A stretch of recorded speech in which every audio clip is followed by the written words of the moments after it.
Boa noite. Bom, antes de mais nada, eu gostaria de agradecer, a curadora, desse mês aqui dessas palestras, a professora Carmita Ábido, a quem eu tenho bastante respeito, um profundo respeito e consideração, pela oportunidade, de estar conversando com vocês com um tema tão complexo, e fascinante como é esse que vou tentar aqui passar para vocês hoje. E também agradecer o apoio e a iniciativa do Café Filosófico e, principalmente, pela presença aqui de vocês em estarem me assistindo.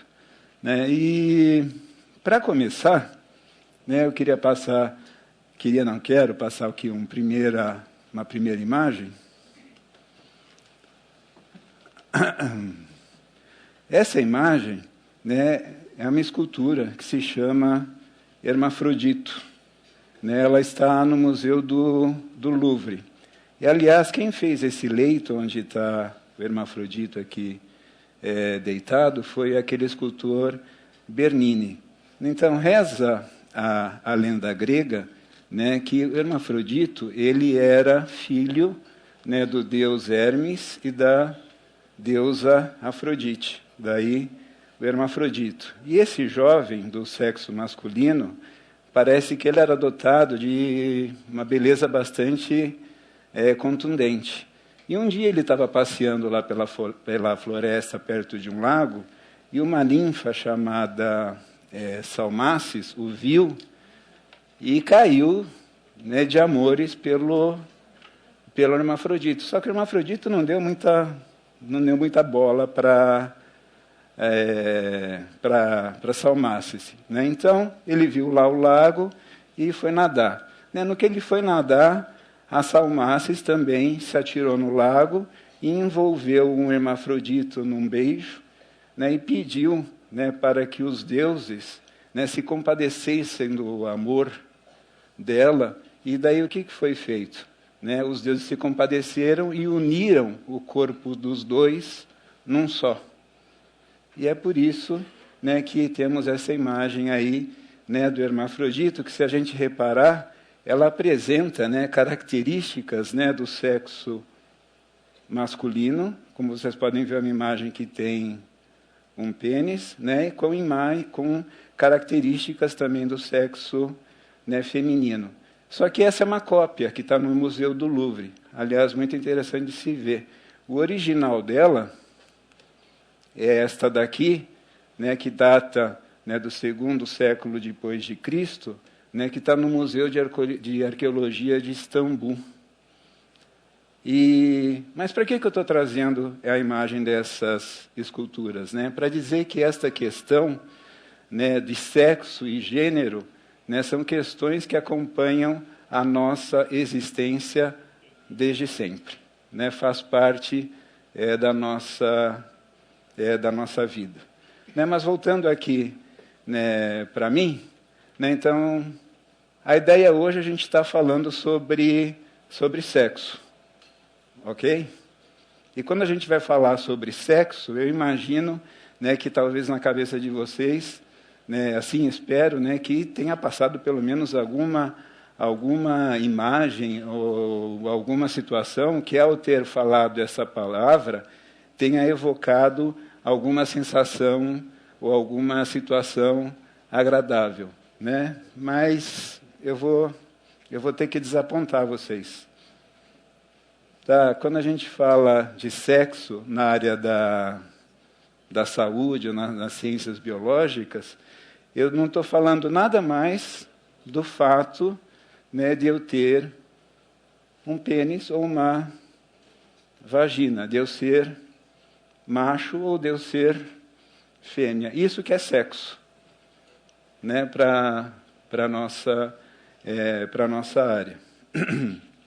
Mas a gente vai voltar nisso um pouco mais adiante. Só em termos de curiosidade, para vocês também terem uma ideia, metade das espécies que habitam o nosso planeta, não importa quais sejam, elas não têm um sexo definido. Então, é muito interessante a gente pensar na nossa evolução, como que foi se caracterizando essa diferenciação né, entre macho e fêmea. Mas, para que a gente tenha, né, um sexo, para que a gente seja do sexo masculino ou do sexo, né, feminino, antes de mais nada, é importante que o quê? Que a nossa genética esteja legal. Então, vamos lembrar um pouquinho lá das aulas de biologia. Né? Vocês têm aqui, né,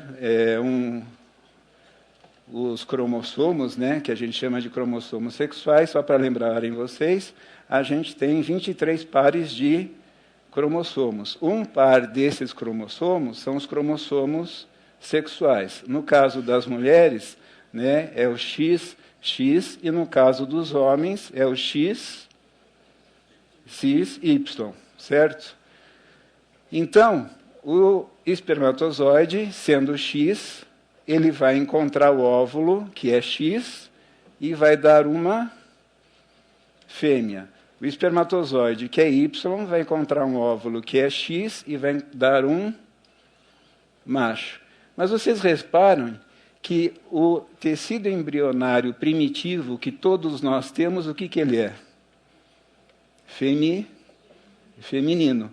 Então, as nossas células mais primitivas, elas são femininas. O que faz diferenciar, né, a gente enquanto macho, eu enquanto macho, é o fato de ter o cromossomo Y, né?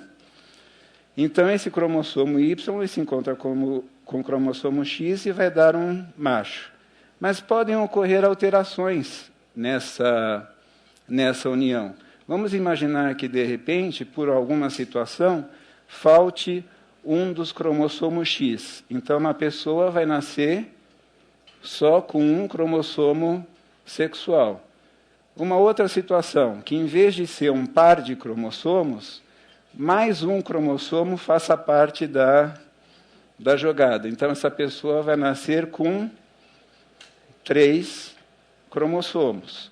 Mas não só alterações cromossômicas podem ocorrer nessa situação. Vamos imaginar, né, que uma pessoa, ela, né, tem um cromossomo X e o cromossomo Y, e hoje em dia a gente sabe, né, que o bracinho daquele cromossomo Y, né, o bracinho dele tem um gene que chama SRY, e esse bracinho é que vai fazer com que as células embrionárias se diferenciem para o sexo masculino. Mas para que isso aconteça, né, é importante que as células escutem, né, o que esse bracinho está querendo dizer. Vamos supor que, por alguma circunstância, esse bracinho ele emita informação, só que as células não tenham receptoras para que o que esse bracinho está querendo demonstrar. O que vai acontecer? A pessoa vai se desenvolver com sexo feminino, mas vai ter os cromossomos X, Y. Entenderam? Então, eu estou dando aqui alguns exemplos para vocês de situações, né, que são transtornos, ou que não é melhor dizendo transtorno, mas são condições de alterações do desenvolvimento sexual, né, que a gente chama hoje em dia de DDS, né, distúrbios de desenvolvimento sexual. Antigamente, elas tinham o nome de condições intersexuais. Entretanto, eu não vou abordar essa questão hoje aqui com vocês. Eu não vou falar de pessoas, né, que têm distúrbios do desenvolvimento sexual. Eu vou estar conversando com vocês sobre pessoas que não têm qualquer tipo de alteração, seja ela cromossômica ou seja ela por outros fatores, ou seja, de pessoas que são XX e XY. Tudo bem até aqui? Então, ok. Então, a gente sabe, né, que nem sempre a anatomia, né, ela virá acompanhada, né, da identidade sexual ou da identidade de gênero. né, parece, né, que quem faz essa distinção entre homem, entre macho e fêmea, não é a natureza, somos nós. Né? A natureza não faz distinção entre macho e fêmea. Né? E daí que é importante, né, o conceito de gênero. Então, a gente já sabe que o conceito de sexo é tão somente o fato de eu ter um aparelho genital masculino ou feminino. Entretanto, o conceito de gênero ele é um conceito muito mais amplo. Né? Ele não se refere somente ao fato de eu ter nascido com um pênis. Né? O conceito de gênero ele vai englobar todas aquelas características, né, comportamentais dentro de um grupo cultural que estão relacionados ao fato, né, das pessoas, né, se sentirem homem ou mulher dentro de um grupo cultural. Né? Então, nesta visão, né, nós teríamos dois gêneros, o gênero masculino e o gênero feminino. Uma visão muito binária. Será que é só isso? Né, eu acho que é muito mais complexo do que isso. Entretanto, né, a gente, para poder abordar a questão, a gente vai abordar a questão dessa maneira binária, como se fôssemos, né, tão somente homens ou mulheres. Né? E me parece que a questão é muito mais complexa. Né? Parece que a gente está numa caixa. Né? A caixa do homem e a caixa da mulher. Né? Será que, de novo, eu pergunto, que é só isso? Oi? Não, alguém falou aqui em armário, né? Talvez sejam outras questões que vale a pena a gente conversar até depois. O armário mesmo, que é mais pesado, né? Então, em outras áreas do conhecimento, né, essa questão de gênero, essa questão de sexo, ela tem outras implicações, uma outra forma de ser abordada. Né? Por exemplo, né, a professora Dina Ferreira, né, que ela trabalha com questões, né, de gênero e linguagem, ela comenta o seguinte, daí vocês me permitam ler. Né? Gênero é um ato do corpo, assim como é o ato da fala. O gênero é construído a cada ação. É uma construção que nunca termina. É sempre um vir a ser. É uma estilização do corpo, ou seja, o corpo age, não só a linguagem age. E é nessa ação que se constrói o gênero, assim como também é construída a linguagem. É um conceito muito mais amplo, né, que tenta sair um pouco dessa questão do armário, né, masculino e feminino. Né? Talvez o gênero, né, nós tenhamos o gênero seja multifacetado. Entretanto, nós vamos voltar para a questão médica, né, que vê o gênero como sendo masculino e feminino, ok? Então, para a medicina, né, e falando agora um pouco da classificação internacional das doenças, né, que está na sua 10ª edição, ela assim classifica as pessoas, né, que são transgêneros. Né? Então, vocês lembram que hoje eu vou comentar sobre as pessoas que são XX, XY, mas que não necessariamente elas se sentem, né, de acordo com o sexo que nasceram. Né? Então, a classificação internacional das doenças, né, falam que essas pessoas são pessoas que têm um transtorno de identidade sexual. O transtorno de identidade sexual, ele é dividido em 4 categorias. O primeiro deles é o transexualismo. O segundo deles é o travestismo bivalente ou de duplo papel. O terceiro são os transtornos de identidade sexual na infância. E o quarto é outros, ou seja, onde não cabe nessas outras 3, vai pro outros.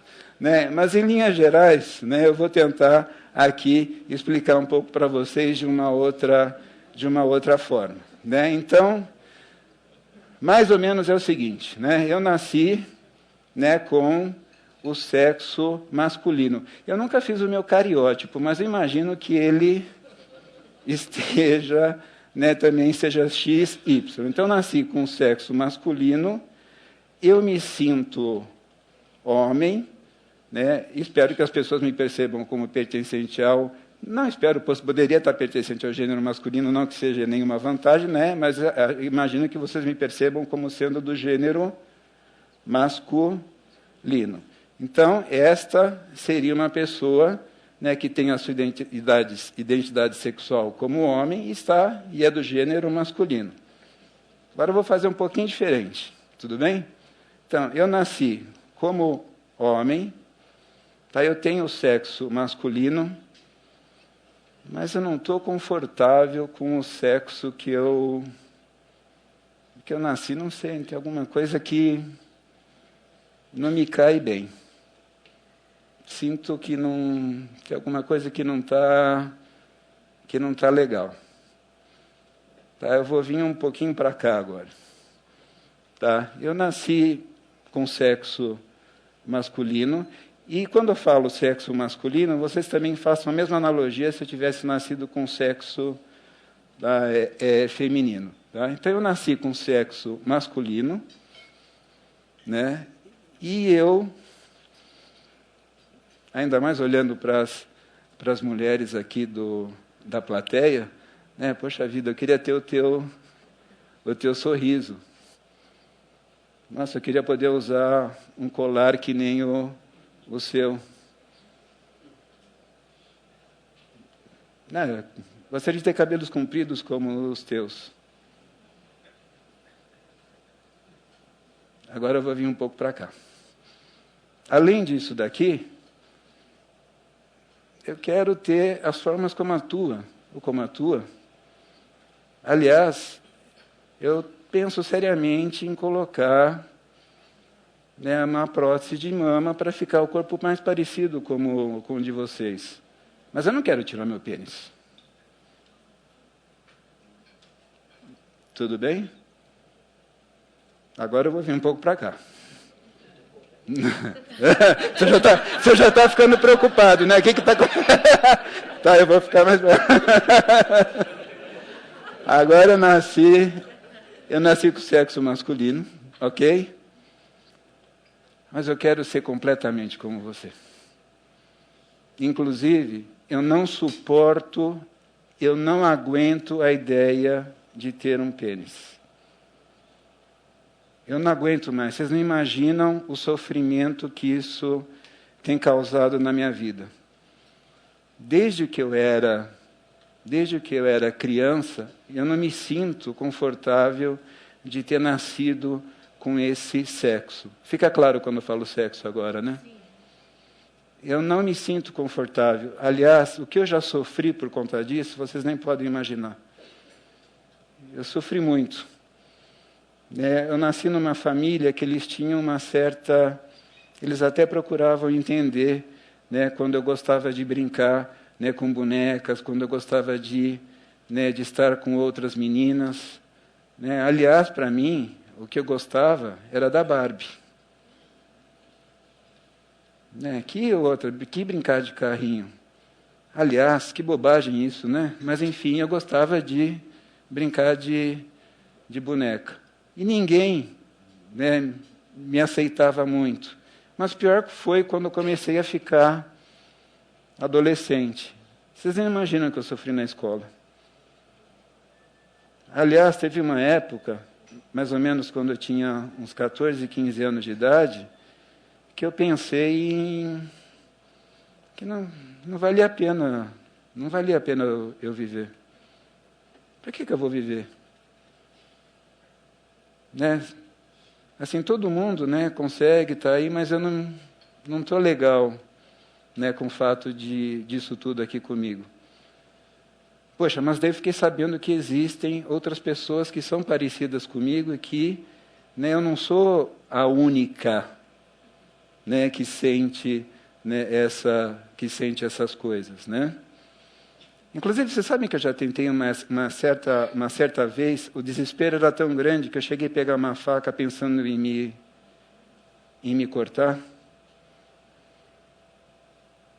E por aí vai. Tá? Então, essas pessoas são o que o CID-10 chama de transexuais. Ok? Então, aqui nós temos os transexuais. Aqui são aquelas condições intermediárias que não têm uma classificação, pelo menos o CID-10 não a classifica mais, né, vulgarmente no nosso país, elas são entendidas como sendo os travestis. Tá? Esta pessoa aqui seria aquele travestismo bivalente ou de duplo papel. São aquelas pessoas que sentem a necessidade, né, de colocar roupas ou vestimentas, né, ou se sentir, né, do outro gênero para satisfazer uma necessidade, muitas vezes temporária. Pode ser que essa pessoa passe uma parte do dia, né, como sendo do gênero masculino, e outra parte do dia como sendo do gênero feminino. De novo, eu volto e questiono, né, essa divisão binária, né, entre gêneros, entre masculino e feminino. Né? Parece que a coisa ela é muito mais ondulante, né, do que como armário que você havia, né, comentado. Né? E aqui, aquelas pessoas que se sentem, de alguma maneira, um pouco desconfortáveis com o sexo que nasceram.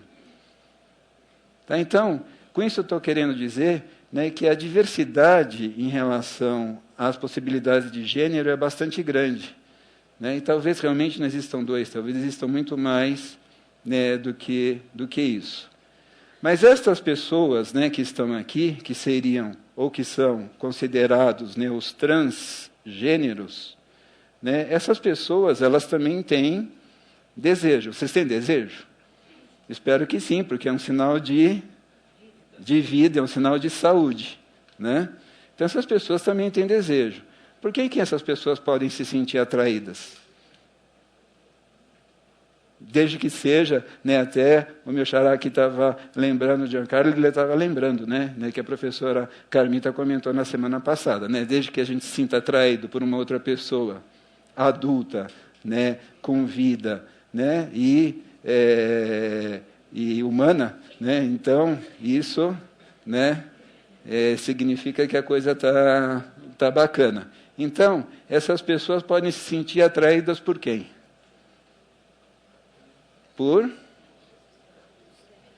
Essas pessoas podem se sentir atraídas por um homem, essas pessoas podem se sentir atraídas por uma mulher, essas pessoas podem se sentir atraídas por um homem e por uma mulher, ou, de repente, essas pessoas podem não se sentir atraídas por nenhuma categoria de homem ou mulher. Ok? Às vezes fica um pouco confuso quando a gente pensa aqui num transexual. Tá? Então, eu sou um transexual que nasci com o sexo. Deixa eu mudar o sexo. Né? Eu sou um transexual que nasceu com o sexo feminino. Né? E aí eu quero adaptar meu corpo o máximo possível ao meu gênero desejado, que é o gênero masculino. E vou fazer de tudo para que meu corpo se adapte nesse gênero. Né? É de se passar na cabeça de vocês que eu me sinto atraído por quem? Por mulheres. Mas eu vou dizer que não. Eu me sinto atraído por homens.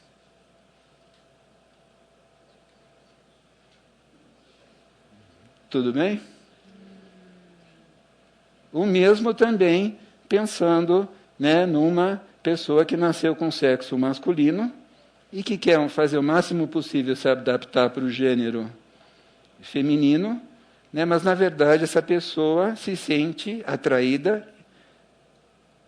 Eu, como uma mulher transexual, eu me sinto atraída por uma outra mulher. Então, também, né, para os transgêneros, eles podem se sentir atraídos, né, por qualquer pessoa. Ok? Bom, deixa eu ver aqui. Então, esses são os transtornos de identidade sexual, assim classificados pela CID-10. Mas vocês vejam que interessante, né? O Manual Diagnóstico e Estatístico dos Transtornos Mentais, que ele também é muito usado na psiquiatria, né, que é da Associação Psiquiátrica Americana, o famoso DSM, né, ele não agrupa dessa maneira. Né? Ele fala, né, que essas pessoas são pessoas que apresentam um transtorno de identidade de... Acho que aí deu um avanço na questão da nomenclatura. Transtorno de identidade de gênero. Muito mais interessante usar esse termo, vocês não acham? E existe essa categoria, transtorno de identidade de gênero no adulto e transtorno de identidade de gênero na infância. Só para falar um pouco da infância, por exemplo, né, 1 a 2% das crianças elas preencherão os critérios para transtornos de identidade sexual. 1 a 2% das crianças. Mas somente 5% dessas crianças é que serão adultos com algum transtorno de identidade sexual. Né, que pode ser desde um leve desconforto até o transexualismo. Bom, mas, enfim, o que faz uma pessoa ser, ou melhor dizendo, né, a gente não sabe por que a gente é homem ou por que é mulher, né? Por que a gente tem que buscar uma causa para por que as pessoas são transgêneros. Mas, enfim, ainda bem que essa pergunta não tem uma resposta. Não se sabe, né, o que leva uma pessoa a ser transgêneros. Inúmeras são as hipóteses, e nenhuma delas é conclusiva. Né? Falam-se, por exemplo, de alterações hormonais, né, que talvez a exposição de hormônios durante a vida intrauterina possa influenciar na aquisição da identidade de gênero. Né?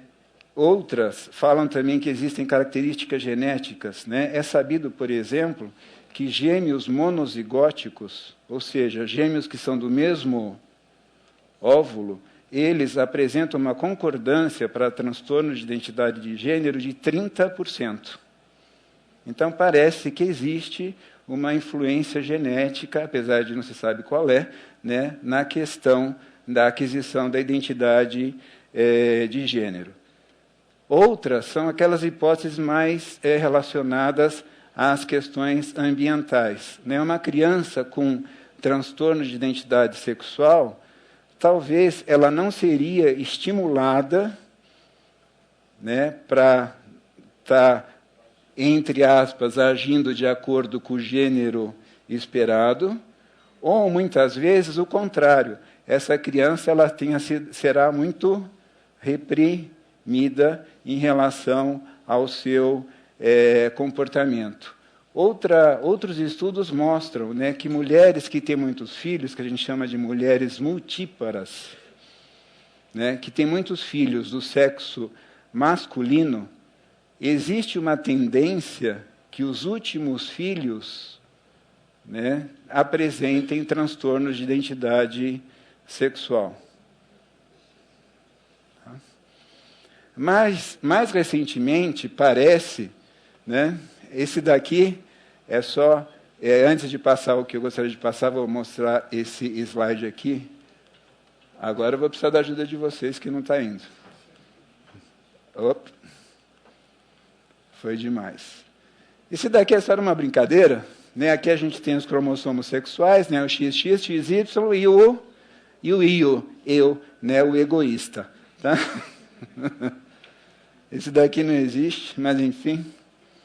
Então, parece que o cérebro, né, as teorias mais modernas têm tentado mostrar isso, parece que o cérebro ele desempenha um papel muito importante na aquisição da identidade de gênero. Mais ou menos é o seguinte, é como se o corpo estivesse indo para um lado e o cérebro estivesse indo para o outro lado. Né, vou mostrar aqui para vocês alguns exemplos.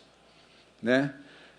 A gente tem no nosso cérebro 2 hemisférios, né, o direito e o esquerdo. E a gente tem aquela região lá em amarelo, na figura da esquerda, que tem esse formato que se chama corpo caloso. E essa estrutura que une os 2 hemisférios, né, cerebrais. Um pesquisador fez uma pesquisa bastante importante com essa estrutura, e ele observou o seguinte, né, que se eu jogasse aqui, por exemplo, para ele 100 corpos calosos, ele conseguiria saber o sexo do nascimento desta pessoa, né, com uma acurácia de 75%, somente observando as formas e os contornos e o tamanho do corpo caloso.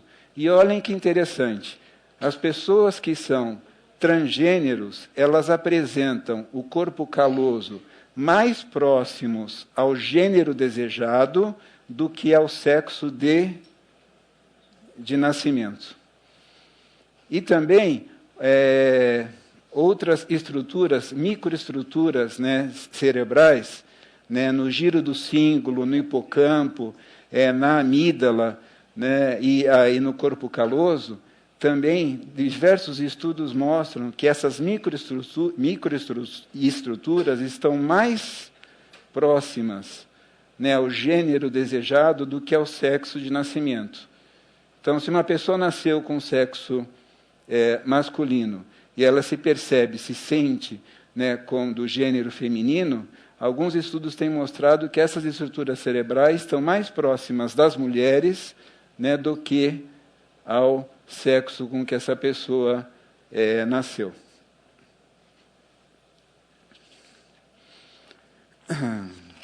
Bom, mas isso falando, né, da anatomia cerebral e de tudo que aí está relacionado. Mas afinal de contas, né, como que a gente pode ajudar essas pessoas? O que tem sido feito no nosso país, né, para acolher, né, as pessoas que apresentam, né, os transtornos de identidade sexual ou os transtornos de identidade de gênero? Então, agora eu vou falar um pouquinho do nosso trabalho, né, lá no Hospital das Clínicas. Né? Há vários anos, né, essas pessoas já vêm sendo acolhidas lá. Então, desde 1997, o Conselho Federal de Medicina, ele aprovou aqui no nosso país, né, até um pouco depois do que muitos outros países na Europa, ou mesmo nos Estados Unidos, ele aprovou a cirurgia de redesignação sexual para aquelas pessoas que são consideradas transexuais. Né? E para que isso seja feito, né, esta pessoa ela tem, né, que ser acompanhada por um serviço multidisciplinar, né, que conte com psicólogos, com psiquiatra, né, com assistente social, com endocrinologista, né, com médicos que depois vão poder realizar a cirurgia, urologista, ginecologista, de acordo com o sexo de nascimento, né, da pessoa, com cirurgia plástica, etc. Então, é uma estrutura bastante, né, complexa, né, que existem poucos lugares, só 4 no Brasil, o Hospital das Clínicas é um deles. Né?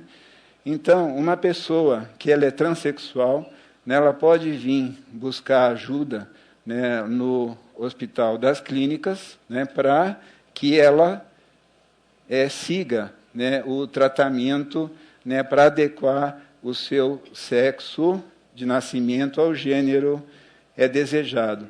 No nosso país, esse processo, né, ele recebe o nome de processo transexualizador. Processo transexualizador. Eu não acho lá um nome muito interessante, mas, enfim, é o nome que foi dado, né? Como se isso fosse um processo, não fosse uma coisa que a pessoa tenha nascido com isso. Bom, mas, enfim, recebe o nome de processo transexualizador. Então, a pessoa ela vem, né, buscar ajuda, ela tem que passar, no mínimo, 2 anos em psicoterapia.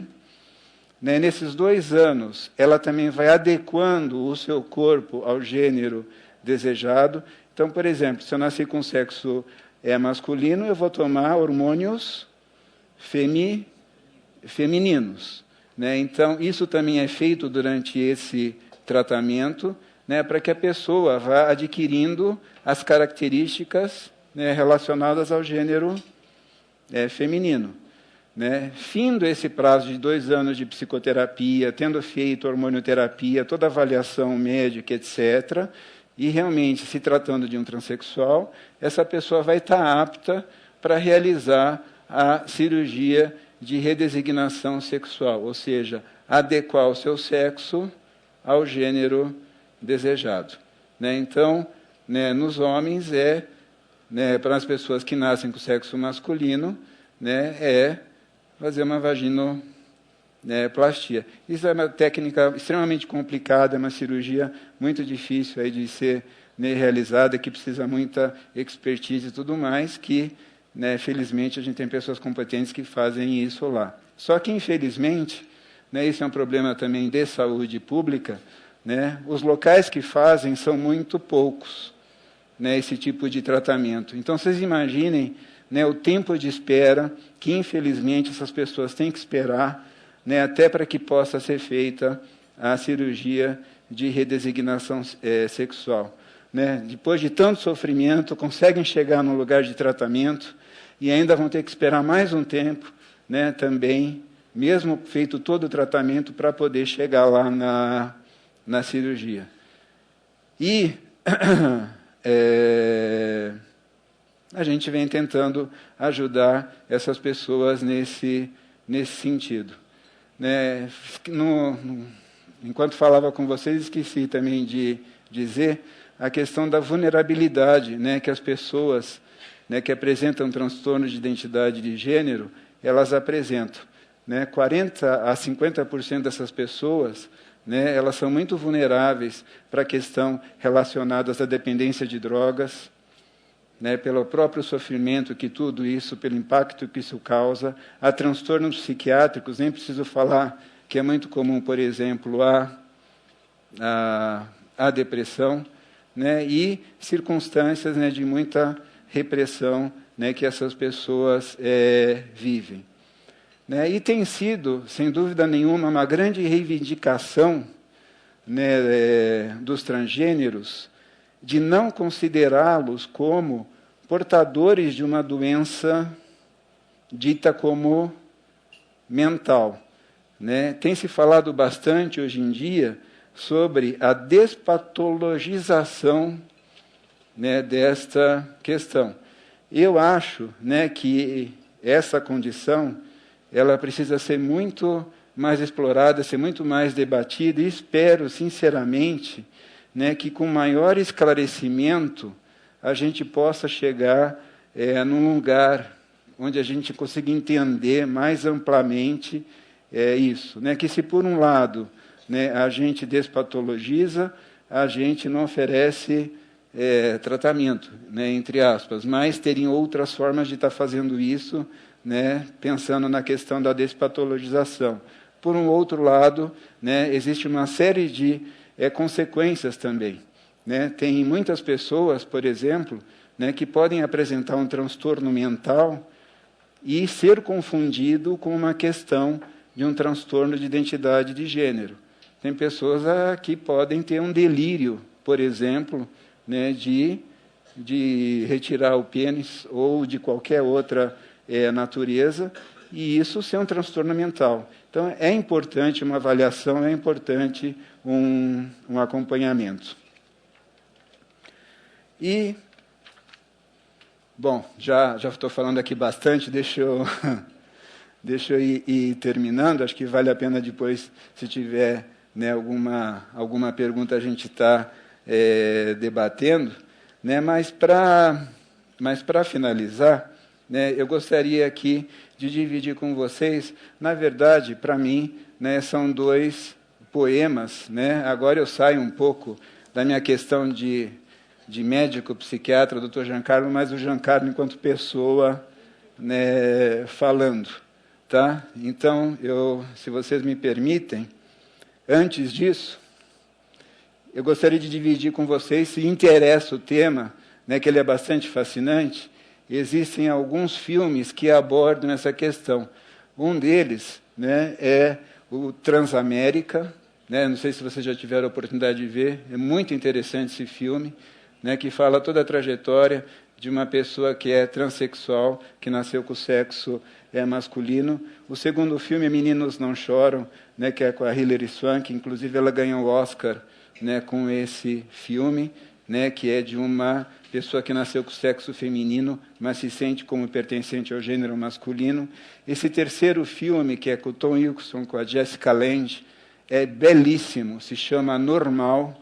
Aliás, nem devia ser esse nome para mim do filme, devia ser uma história de amor, né, de um relacionamento de um casal, né, de um homem e de uma mulher, que o homem, depois dos 50 anos de idade, com 2 filhos, ele resolve, né, assumir a sua, se assim eu posso dizer, a sua transexualidade e todo o percurso, né, e também de relacionamento dele, né, com a mulher, né. É lindo esse filme. O último deles aí que eu coloquei na lista é Minha Vida em Cor-de-Rosa, né, que é de lindo também, que é de uma criança, né, que nasce com sexo masculino e se percebe, se sente como pertencente ao gênero feminino. Quem tiver a oportunidade de ver qualquer um deles, é muito legal, né? E acho que faz parte da cartilha do tema, né, desse mês, né, a gente assistir esse filme Kinsey, né, relatório Kinsey, falando sobre sexo, né, que é um biólogo que foi um grande pesquisador na área, foi o primeiro a avaliar o comportamento sexual do povo americano, e muitas coisas mudaram depois, né, desse filme. Então, desse filme não, do Kinsey. Então, para terminar, eu gostaria de dividir aqui com vocês 2 poemas. É curtinho, um deles eu vou ler, né? Um deles é do Arnaldo Antunes, né? Que talvez você conheça, mas enfim. O corpo existe e pode ser pego. É suficientemente opaco para que se possa vê-lo. Se ficar olhando anos, você pode ver crescer o cabelo. O corpo existe porque foi feito. Por isso tem um buraco no meio. O corpo existe, dado que exala cheiro. E em cada extremidade existe um dedo. O corpo, se cortado, espirra um líquido vermelho. O corpo tem alguém como recheio. E, para finalizar, eu adoro, né, na verdade, é uma síntese de um poema do Fernando Pessoa, né, o amor é essencial, o sexo é um acidente, pode ser igual, pode ser diferente. Então, muito obrigado.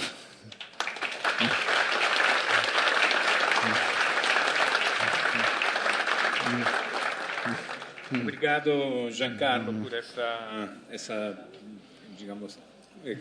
digamos, poderíamos dizer o seguinte: o nosso café filosófico aqui parece que funciona para esclarecer, né, para dar respostas.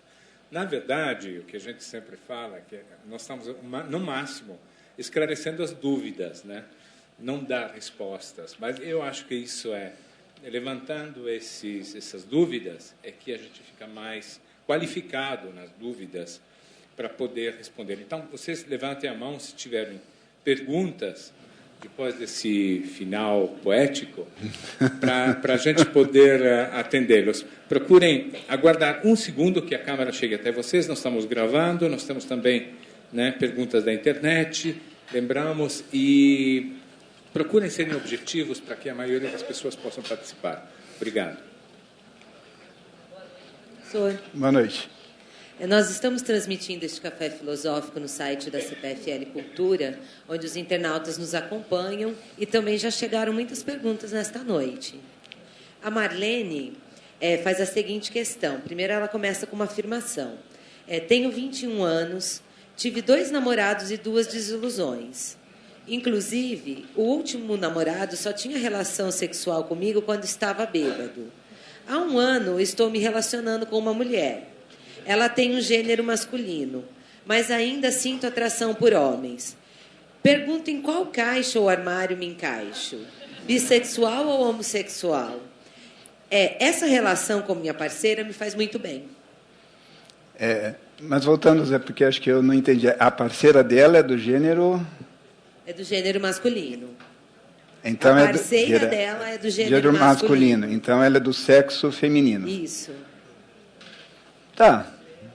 Essa é a pluralidade que a gente está falando. Se a gente vai colocar numa caixinha, a gente vai ficar preso, né, e tentar definindo se a pessoa é heterossexual, se é homossexual, se é bissexual. Né, e eu juro, me perguntando o que adiantam todas essas definições, né, se a questão, né, da atração, se a questão do afeto, se a questão do sentimento, né, são muito mais interessantes, né, do que eu me colocar numa determinada caixa, se eu sou homo, se eu sou hétero ou se eu sou bi.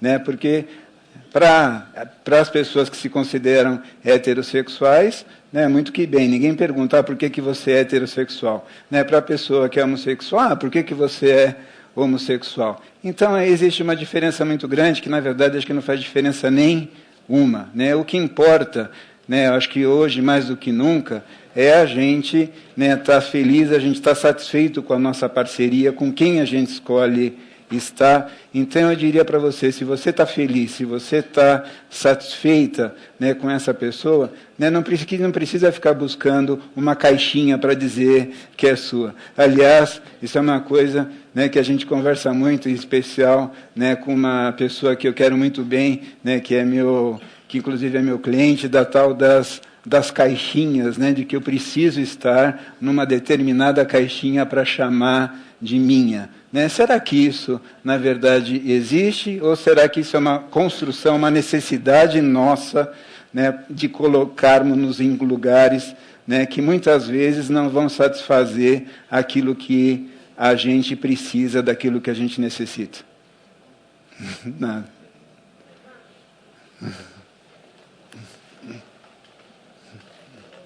Boa noite. Uma curiosidade, eu gostaria de saber sobre o Laerte, que ele faz crossdressing. Ele é casado e de um tempo para cá ele faz crossdressing, ele se veste como mulher. Esse crossdressing, o que é? Um travestismo? Em que categoria, por exemplo, não sei, o Laerte estaria? Nunca tive a oportunidade de conversar, ou só através também da mídia, né, de conhecer, né, o Laerte. Aliás, gostaria muito de, quem sabe, um dia, né, conhecê-lo. Uma pessoa interessantíssima, brilhante. Né? Acho que é crossdresser e pouco importa. Assim, no fundo. Né? Não sei, precisaria conversar com ele, entender se teria alguma questão que talvez possa estar relacionada a não estar satisfeito com o sexo com que ele nasceu, mas não me parece que tem nada disso. Me parece, né, que é apenas a impressão que me passa é que ele se sente gratificado em usar, né, roupas do gênero feminino. Aliás, né, se a gente parar para pensar na aquisição do vestiário ao longo da história, né, é outra coisa interessante. Né? Por que determinadas roupas são relacionadas ao gênero feminino e outras relacionadas ao gênero, né, masculino? Por que isto? Né? Às vezes até brinco, né? Se eu chegasse aqui de saia, né, e me apresentasse assim, eu seria mais ou menos homem por conta disso. Né? Uma outra situação também foi há pouco tempo, agora acho que vocês viram na mídia, daquele estudante que foi, né, de saia lá na USP e sofreu tremendamente por conta dessa situação. O que tem a ver uma coisa, né, com a outra? Né? São coisas para a gente pensar. Se você me perguntar que caixinha também, que não saberia te dizer. Não, tem pessoas, por que, né, não pode? Por que não? É um jeito, talvez seja uma maneira de ser, talvez seja uma questão de gratificação, uma coisa muito íntima, né, que aqui eu não me atreveria a falar absolutamente nada, porque precisaria conhecer muito. E espero um dia, como eu te falei, ter a oportunidade de conhecê-lo, né, mas como uma pessoa, né, não para investigar isso ou aquilo. Tá? Não. Boa noite. Boa noite, Orestes. Eu gostaria de saber o índice de suicídio depressão ou tentativa de suicídio ou arrependimento pós-cirurgia no seu serviço? No nosso serviço, graças a Deus, né, até agora foram realizadas mais de entre 70 e 80 cirurgias de redesignação sexual. Né? Como essas pessoas elas são acompanhadas durante esse tempo, né? E é muito importante também, né, a gente deixar muito claro, né, para as pessoas que são transexuais, né, que a cirurgia de redesignação, ou melhor dizendo, eu prefiro essa palavra de readequação, né, ela não é um fim, ela é só uma etapa, né, de um tratamento. É claro que muitas pessoas que vêm nos procurar, né, dos transexuais, né, eles ou elas, né, estão com o objetivo da cirurgia. Né, mas isso é só uma etapa de um tratamento. Então, felizmente, né, até agora a gente não teve nenhum caso em que isso tenha ocorrido. Né, mas há dados na literatura, de uma maneira em geral, né, que cerca de 2% das pessoas chegam ao suicídio após a cirurgia de redesignação sexual. Por isso eu acho que essa situação ela precisa ser muito mais compreendida e discutida, né, porque não pode ser simplesmente um mero desejo, né, de mudar de sexo. Acho que precisa, sim, uma avaliação, pessoas que sejam capacitadas para estar entendendo esse sofrimento, né, e não simplesmente chegar lá e fazer, né, uma cirurgia. Né, mas lá no nosso serviço, graças a Deus, né, não dá para dizer desse índice. Né? Boa noite, Giancarlo. Pois não. Eu queria fazer dois pedidos. Queria que você explicasse um pouco para a gente, falasse um pouco sobre as travestis que fazem cirurgias plásticas clandestinas, com as bombadeiras. Queria saber da sua experiência com esse tema. E também queria saber se você sabe um pouco da transexualidade lá no Irã, que é, até onde eu sei, que eu tinha visto, é o 3º ou 4º país no mundo em número de cirurgias, número absoluto mesmo de cirurgia de redesignação de sexo, apesar de ser um país islâmico. Então eu queria saber se você pode lidar um pouco com isso. Em relação a essa questão, aliás, muito pertinente a tua pergunta, né, essa é outra questão de vulnerabilidade, né, que as pessoas, né, que não são transexuais, né, elas sofrem. Né, que tem pessoas que querem ter características do outro gênero, mas que, né, não querem fazer uma cirurgia de redesignação sexual. E muitas vezes elas têm que usar esses meios, né, de fazer uso de silicone, né, daqueles injetável. Isso é perigosíssimo. Então, por favor, né, quem esteja aqui me escutando, não faça isso.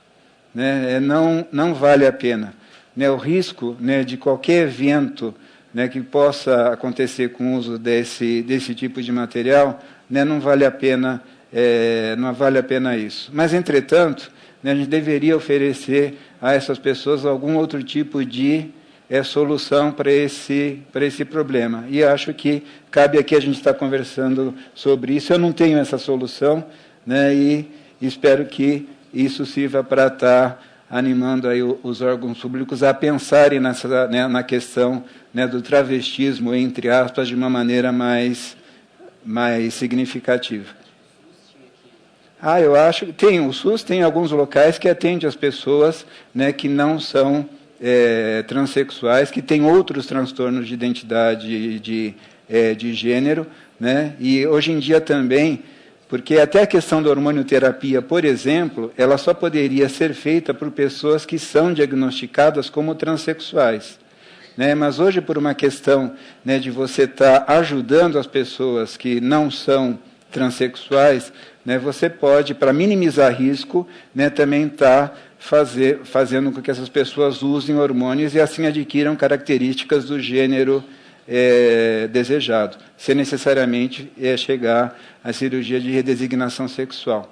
Né? Essa outra tua pergunta que você fez do Irã, ela é muito capciosa, né, mas eu acho que tem aí a ver com uma questão que é muito mais delicada. Né? A questão da homossexualidade, né, no Irã, vocês sabem que é apedrejado, né, que homossexual no Irã vai vai ser apedrejado. A única maneira, talvez, de não ser apedrejado é adequando o seu corpo, talvez, num outro gênero. Então, talvez aí tenha esse viés, né, de que talvez essas pessoas, né, façam mais cirurgias lá, porque daí elas não vão sofrer esse tipo de situação. Tá?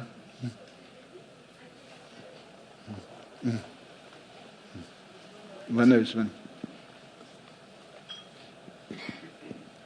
Acho que está. Eu sou a Bárbara, sou psicóloga do Centro de Referência LGBT aqui de Campinas e queria te pedir para falar um pouquinho sobre duas questões. Uma questão da mídia hoje, né? Acho que é um assunto que está muito em pauta, a questão LGBT hoje na mídia, na minha opinião, tanto do lado positivo quanto do lado negativo. Então, eu queria que você explorasse um pouquinho essa questão da mídia, como é que você entende essa mídia hoje, novelas, documentários, uma série de coisas acontecendo aí relacionada ao tema de lésbicas, gays, travestis, transexuais, transgêneros. E outra questão, como é que você vê essa questão religiosa hoje, que a gente vive uma guerra religiosa aí, né? Acho que independente de religiões, mas o fundamentalismo religioso hoje também está muito em pauta e se preocupando muito com essa questão LGBT. Então, queria que você falasse um pouquinho o que você pensa sobre isso e, na sua opinião, como é que você vê essas questões, por favor. Tá, eu vou falar o que eu penso mesmo, né? Você pensa, com certeza. A questão da mídia, eu acho que ela acaba sendo essencial digamos assim, para o público, de uma maneira em geral, perceber que existem diferenças. Né? Mas eu não acredito, né, de que só mostrando as diferenças a gente chega, né, em algum lugar. O assunto ele precisa ser muito mais explorado, muito mais ser debatido. Muitas vezes a coisa parece até carnavalesca ou até estereotipada em cima de determinadas características que não muitas vezes correspondem à realidade. Né? E, por exemplo, né, existem homens que têm características, né, que são mais relacionadas ao gênero feminino. Isso não quer dizer que esse homem, né, sinta atração por outro homem. Né, como o contrário também é verdade. Existem homens que que apresentam características masculinas extremamente exacerbadas, e isso não quer dizer que ele sinta atração por mulheres. Né? Então, a mídia, às vezes, ela tende a ser um pouco tendenciosa em determinadas questões, né? A vulgarizar, muitas vezes, né, aquilo que é muito delicado, né, na vida dessas pessoas. Né? Então, quando eu imagino uma pessoa que tem alguma questão relacionada a isso, né, vê uma caricatura, né, na mídia, eu fico imaginando como essa pessoa deve se sentir, né, exposta, né, dessa maneira. Né. Então, por um lado é bom, né, porque mostra, né, de que a vida não é em duas caixinhas, mas, por um outro lado, né, acho que tem todos esses fatores aí que estão associados. Né. E a segunda pergunta, a questão, né, da religiosidade. A religiosidade devia ser seguida como religiosidade, né, e não como ditadora, né, daquilo de norma, né, do que é certo ou do que é errado. A gente pensar, né, de que estas questões não fazem parte do comportamento humano e de que isso é errado ou de que isso não aceito, na verdade, a gente está sendo, acho que, bastante retrógrado, no mínimo, em relação à pluralidade e à complexidade e à diversidade das manifestações do comportamento sexual humano. Né? Religião pode ser muito bom, né, mas também pode ser muito penoso para algumas pessoas. Né? Se é só a gente pensar, por exemplo, uma pessoa que tenha, né, um homem que tenha atração sexual por outro homem, mas que queira seguir a sua religião. né, esse homem, para a maioria das religiões, esse homem, ou ele abandona a religião, ou então ele vai ter que se adequar a uma outra situação que ele não entende como sendo verdadeira para ele. Talvez essa questão devesse também ser mais conversada, mais debatida dentro dos próprios núcleos religiosos, né, que essas pessoas se unissem, conversassem mais sobre isso, é o que me ocorre. Mas é uma questão que eu não vejo uma saída assim. Se a gente pensar até na nossa cultura, né, judaico-cristã, né, que a gente está mais próximo, né, e se a gente se aproximasse um pouco, talvez até do que o próprio Jesus Cristo teria dito, a gente seria muito mais flexível para todas as questões e não somente para as questões relacionadas à orientação ou à identidade sexual. Eu acho isso.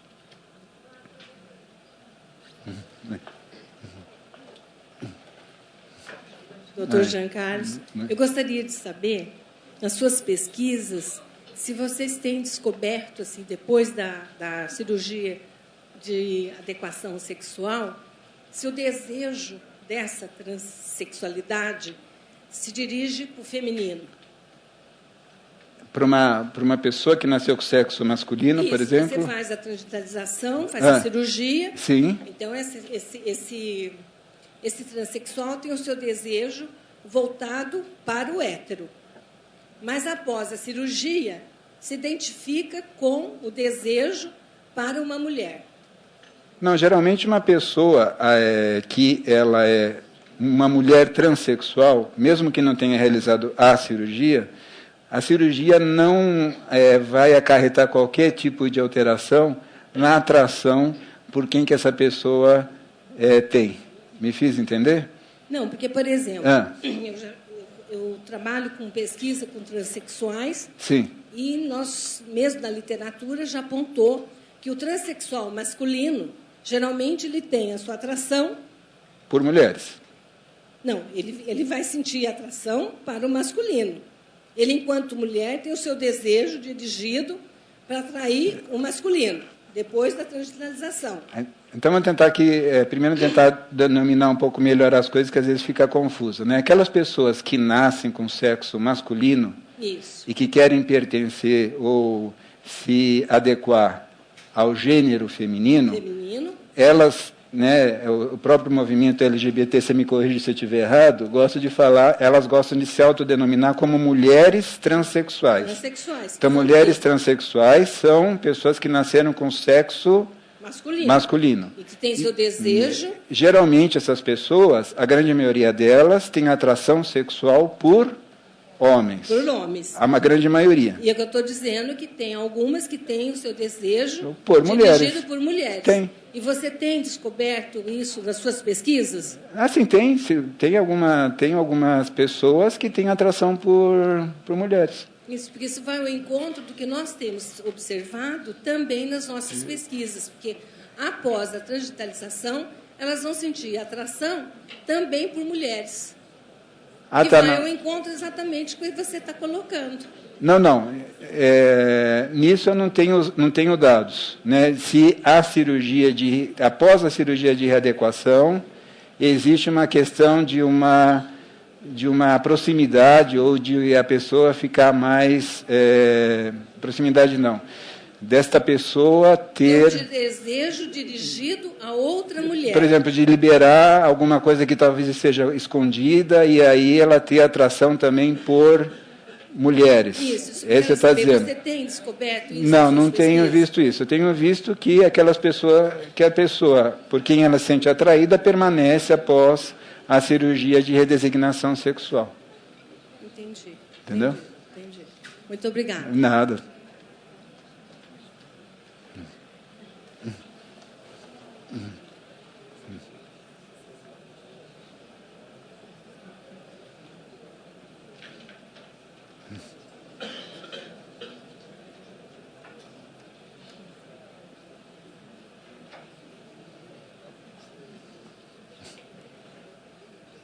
A Ana Está perguntando por que se fala tão pouco da sexualidade feminina quando se discute a cirurgia de inversão de sexo?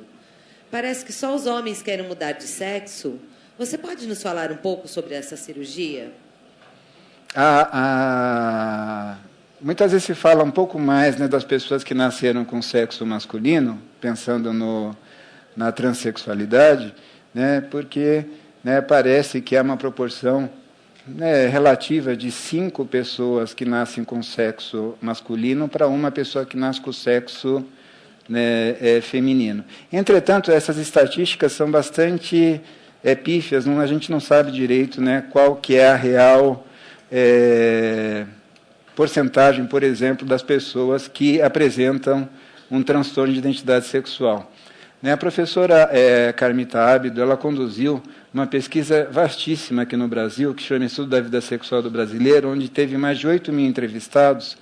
Então, só para vocês terem uma ideia de como que talvez isso seja muito mais frequente do que a gente imagina, uma das perguntas que tinham era essa: de alguma maneira você se sente, né, desconfortável com o sexo que você nasceu? Sabe quantas pessoas responderam que sim? 2%. Isso é bastante alto, né? Então, é uma simples pergunta com uma resposta bastante significativa, né? Mas as pessoas que são, né, do sexo feminino e querem se submeter ao processo de se adequar ao gênero masculino, né, o grande desejo dessas pessoas, o que vocês acham que é? Uma pessoa que nasce com o sexo feminino é fazer uma cirurgia de uma mastectomia. Esse é o grande, né, desejo dessas pessoas. É claro que também, em sequência, essa pessoa fazendo hormonioterapia, em sequência não, antes de realizar a mastectomia, ela já vai estar em hormonioterapia, ou seja, fazendo uso de hormônios masculinos. Fazendo uso de hormônios masculinos de uma maneira muito fisiológica, o que acontece com a menstruação? Ela é bloqueada. É claro que também a cirurgia depois, né, vai fazer com que essa pessoa, né, possa fazer uma retirada, né, da histerectomia e também dos anexos relacionados ao sexo feminino. Então, ela faz a mastectomia e essa cirurgia. Né? A fauloplastia, ou seja, a construção de um pênis, é muito complicado, né, para quem nasce com sexo feminino. E também é uma coisa muito mais estética do que propriamente funcional. E a gente percebe também que muitas vezes o uso de hormônios faz com que o clítoris ele aumente de tamanho. Então, né, para algumas pessoas que nasceram com sexo feminino, isso já é bastante suficiente. Isso que pelo menos a gente tem observado na prática. E eu imagino que com o avanço das técnicas cirúrgicas, talvez, né, a faloplastia possa ter um resultado mais satisfatório. Tá?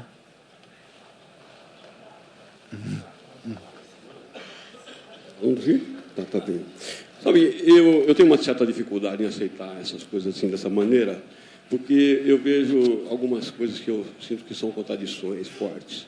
Primeiro que nós nascemos macho e fêmea, e esses órgãos servem para a cópula. E a cópula só pode ser feita entre 2 seres desse tipo. Não consigo imaginar a cópula feita com quem não tem esses órgãos. Inventam um monte de coisa e dizem que se satisfazem. Bem, a outra é que toda vez que nós falamos da tal caixinha, a caixinha é cultural. O cara quer vestir colar, vestido, isso não define ninguém. Não vejo por quê. Aliás, nós fazemos do hábito as nossas crenças de sexo.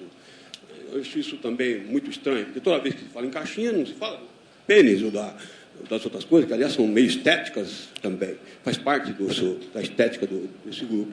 Portanto, a caixinha não é nada mais que coisas culturais. Não vejo nada relacionado a sexo com isso. Quanto às crenças, a gente indaga as pessoas do que elas pensam. Eu duvido muito do que elas pensam assim, de pronto, porque elas acreditam em drogas, fumam e se matam e dizem que gostam.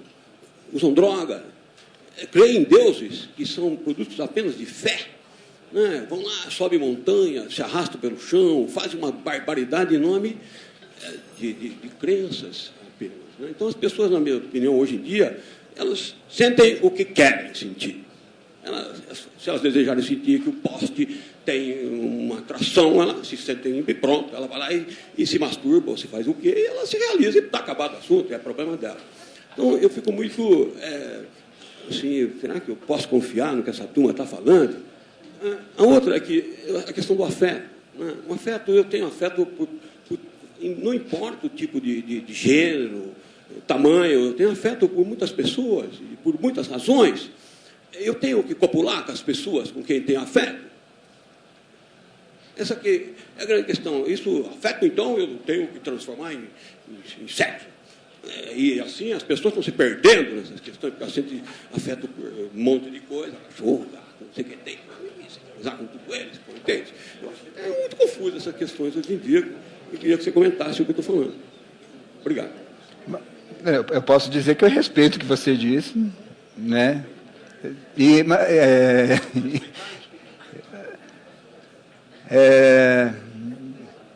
Dentro das teorias ou das questões contemporâneas, né, do que a gente até falou aqui, todas essas condições que eu apresentei aqui são condições humanas.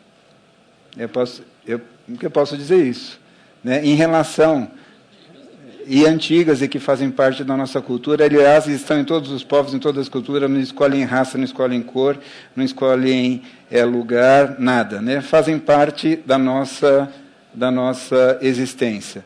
Né? Eu também concordo com você. Né? Se eu fosse ter sexo com todas as pessoas que eu tenho afeto, acho que a gente não ficar fareando outra coisa, é ficar fazendo sexo, né, o tempo todo. Né? A gente tem que, né, ter um pouco de parcimônia em relação a isso. Mas, para mim, é inegável, né, de que isso faz parte da nossa existência e que a gente precisa se aproximar, né, e que a gente está minimamente, né, mesmo não concordando ou achando que isso não faz parte, né, está aqui, está conversando e a gente está se ouvindo, já é o que interessa. Então, respeito muito, mas não posso dizer, né, de que isso não faz parte da nossa condição e da nossa existência. Sim. Vamos lá. Isso é mesmo. E isso que é difícil, né? Sim. Eu acho que talvez... Eu gostaria muito que você visse esse filme Normal. Aquele filme chamado Normal. Pensa, dá uma olhada nele. É um filme que eu falei de mostrar, né, que eu acho que é muito, muito interessante. Oi?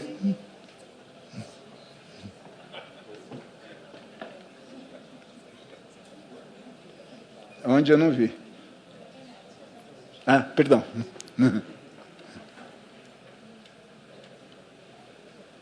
O Galvão pergunta: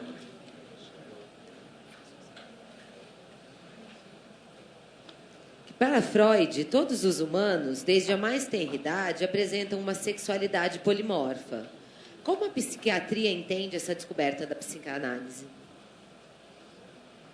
Perdão? O Galvão está dizendo que, segundo Freud, todos os seres humanos apresentam uma chamada sexualidade polimorfa, desde crianças. E como a psiquiatria entende essa descoberta da psicanálise? Não sei se foi exatamente uma descoberta da psicanálise ou Freud ele traduziu uma coisa que ele percebeu como fazendo parte da nossa existência. Acho que foi um dos primeiros, um dos grandes pensadores a respeito da sexualidade humana, né? E ele, sem dúvida, ele mostrou, né, que o desejo sexual, a atração sexual, né, está presente desde que a gente nasce, ou seja, até desde que a gente é concebido. Aliás, a gente não estaria aqui se não fosse por conta, né, da atividade sexual, né, e que todos nós, né, temos todas as caixinhas possíveis dentro da gente. Algumas serão acessadas, outras não. Né? A psiquiatria não é absolutamente contra, né, o que a psicanálise acrescenta, e sem dúvida nenhuma a gente faz muito uso, né, dos recursos psicanalíticos, inclusive no tratamento das pessoas. Né? A psiquiatria, ela, né, vê também essa questão como sendo plural, e que a gente precisa aprofundar mais o conhecimento sobre isso, de como que se processa, né, a aquisição da identidade de gênero. Tá? Giancarlo, terminaram as perguntas, não tem mais perguntas? Perfeito. Não sei se, no seu caso, gostaria de concluir, depois do debate, fazer algum comentário sobre o que foi explicado hoje, e depois do debate, gostaria de fazer uma síntese ou dizer alguma coisa? Não, eu gostaria de agradecer a oportunidade, né, de estar aqui, num local, né, onde a questão da diversidade também de pensamentos faz a gente, e ajuda muito a gente pensar, inclusive, né, em novas ideias. Espero que eu possa ter contribuído com vocês um pouco no entendimento dessa questão do que é, né, a identidade de gênero, né, e como ela é multifacetada, né, e espero que também vocês levem consigo, né, de que as pessoas que são transgêneros, elas não são pessoas que apresentam qualquer tipo de outras patologias psiquiátricas que são mais ou que são menos, ou que são melhores ou que são piores de qualquer um de nós. Né? São pessoas, né, como o poema do Arnaldo Antunes disse, né, são pessoas, né, que têm alguém como recheio. Então, eu fico por aqui. Muito obrigado, né, e até a próxima. Obrigado. Agradecemos especialmente ao Giancarlo por nos ajudar a derrubar preconceitos e barreiras e abrir o horizonte também nessa questão do gênero, da sexualidade. Eu acho que é fundamental nessa época atual, né, tão cheia de informações, e é necessária essa reflexão. E convidamos todos vocês para a próxima sexta-feira. Nós continuaremos esse módulo sobre sexualidade. Teremos a curadora, a própria Carmita Abdo, a doutora Carmita Abdo, médica, psiquiatra, discutindo o desejo sexual feminino no século XXI. 2 pontos. O que mudou? Então, as mulheres, naturalmente os homens, que é indispensável a presença também de vocês. Esperamos, portanto, todos vocês, e gostaríamos de agradecer especialmente a presença do ilustre Giancarlo Spizzirri, a qual agradecemos pela presença, com um aplauso de todos vocês. Obrigado.